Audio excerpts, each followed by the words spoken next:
Olá pessoal, tudo bem? Meu último vídeo eu falei sobre Roma, sobre o Império Romano, sobre César, Cleópatra, né, Marco Antônio. E eu fiquei muito preocupado em enxugar, porque a história romana é uma história maravilhosa. E alguns detalhes a gente não pode deixar passar. E por isso que eu voltei a esse tema agora, só para lembrar coisas que eu acho admiráveis, interessantíssimas, né, sobre os romanos e sobre o Império Romano. O Império Romano que nos inspirou em tudo, inspirou o Ocidente em tudo. O Império durou mais de 1000 anos, você imagina.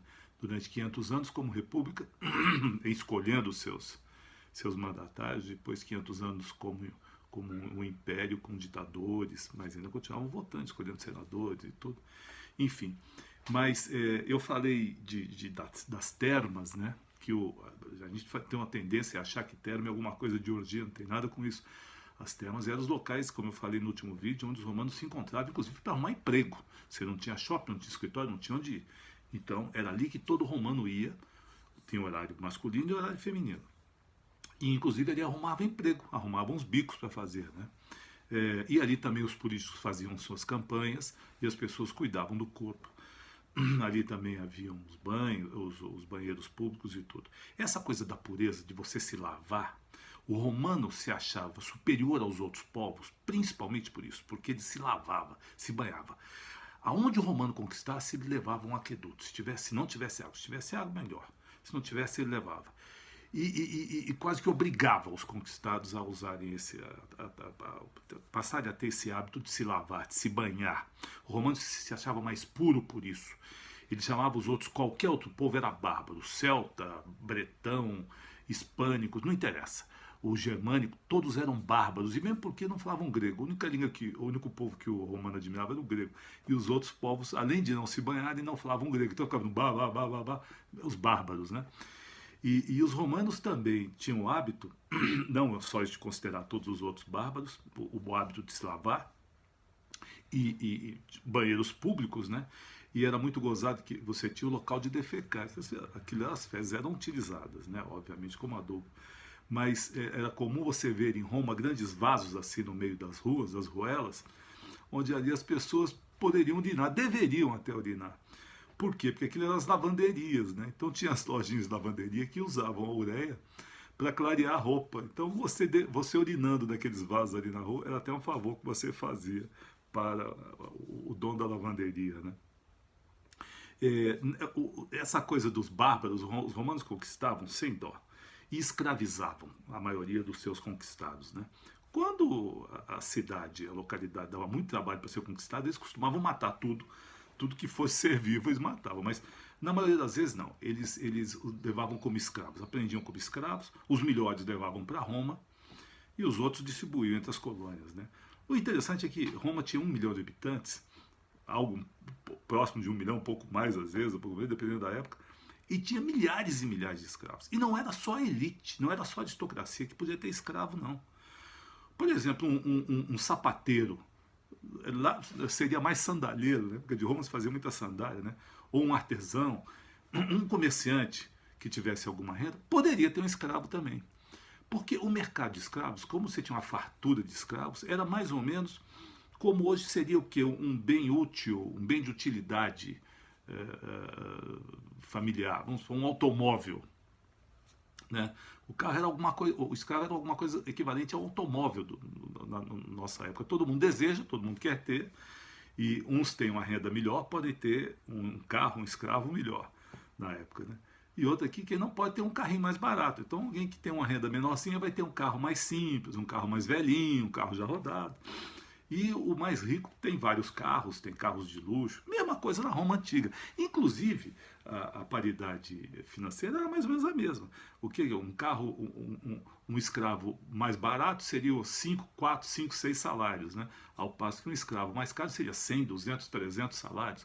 Então era mais ou menos isso. A família rica tinha vários escravos para o patrão, vários para a mulher, para as crianças, carro escravo para passeio, como carro para passeio, para todas as utilidades. Então era mais ou menos esse o mercado.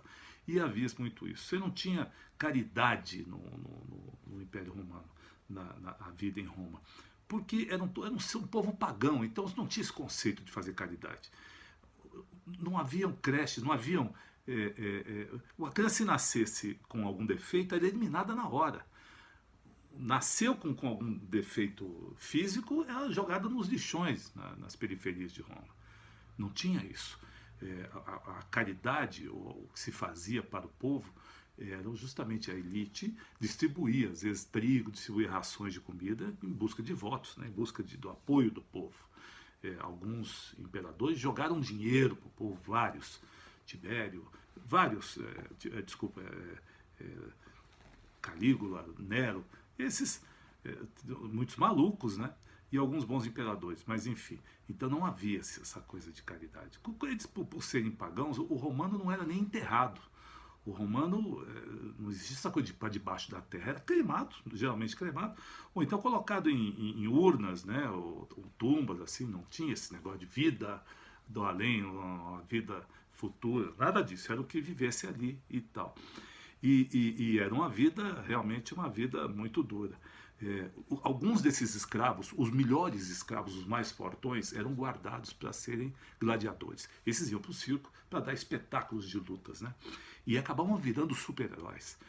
Alguns gladiadores, os mais fortões, aqueles que o povo apoiava mais, né, que viravam ídolos, né? Eles não deixavam esses morrer. Esses não morriam muito cedo, não. Eles eram preservados, davam os melhores equipamentos para eles poderem sobreviver mais um tempo. E aí vendiam o suor deles, vendiam o sangue, vendiam o esperma. Tinha um mercado livre enorme dos gladiadores. Vendiam, inclusive, em vidrinhos. Isso era comum, na saída, o suor, né? Já pegava o suor e vendia. Os romanos fabricavam bem vidro. Isso é uma coisa que veio se estendendo no mundo romano. Imagine que Veneza é uma cidade que apareceu depois da queda do Império Romano. Na época do Império Romano, Veneza não estava se formando ainda, aquelas ilhotas estavam começando a construir ali. Mas depois que o Império Romano acaba, imagine que Veneza não produzia absolutamente nada. Veneza virou uma cidade de comércio. Isso para falar de final de Império Romano e um surgimento de uma potência que foi Veneza. Veneza comercializava de tudo, porque não produzia nada. Mas, em especial, Veneza tinha ali um outro conjuntozinho de ilhas, a 1 quilômetro ali do centro de Veneza, da Praça de San Marco. Murano. Murano também são várias ilhazinhas, todas ligadas. E ali a gente conhece Murano pelos cristais, os famosos cristais de Murano. Mas, na verdade, Murano não ficou famoso por causa dos cristais. Murano produzia em Veneza. Veneza chegou a ser a cidade mais rica do mundo, produzindo o material mais caro do mundo. Isso nós já estamos falando da Renascença, já estamos aqui, até 500 anos atrás era assim. Isso começou há 700, 800 anos atrás. Murano se especializou em fabricar espelhos.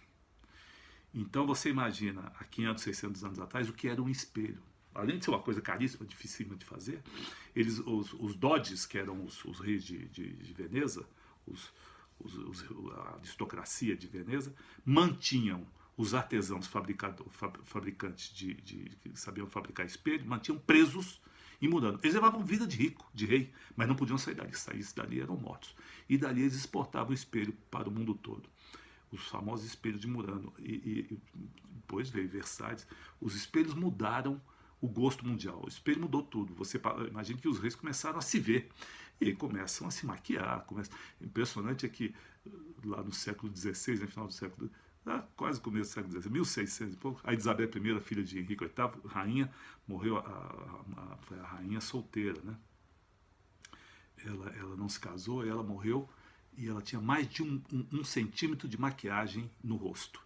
Impressionante, eu olhava no espelho e ia se maquiando, não tomava um banho, o Henrique VIII mesmo tomou um banho só na vida. Isso é coisa de inglês, né? Os romanos não, os romanos se banhavam. Mas enfim, são essas coisas que ficaram, que eu senti falta.